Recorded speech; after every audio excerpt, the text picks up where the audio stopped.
Greetings. Bonjour à tous.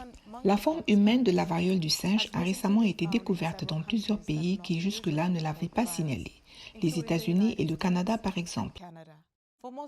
Pour la plupart des habitants du Vermont, le risque d'infection par cette maladie est très faible. Tous les jours, nous en apprenons davantage sur cette épidémie et nous voulons nous assurer que nous vous tenons informés.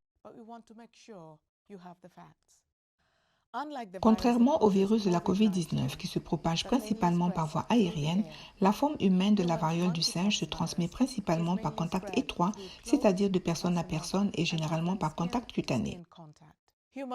La forme humaine de la variole du singe se transmet principalement par contact direct à partir des sécrétions corporelles ou après un contact avec les lésions cutanées d'une personne infectée pendant les rapports sexuels ou lorsque des personnes à moitié dévêtues s'embrassent ou se câlinent.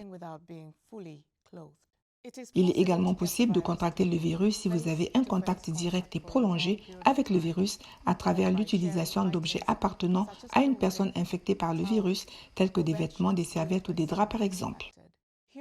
La forme humaine de la variole du singe peut vous rendre malade. Les symptômes les plus courants sont les éruptions cutanées. Ces lésions cutanées peuvent ressembler à des boutons, des cloques ou des plaies.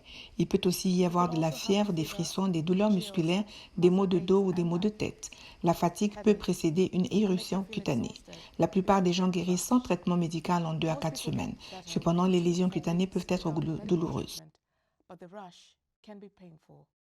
Si vous remarquez que vous avez ces symptômes ou si vous pensez avoir été exposé, évitez tout contact avec d'autres personnes, les animaux et contactez votre médecin ou votre centre médical.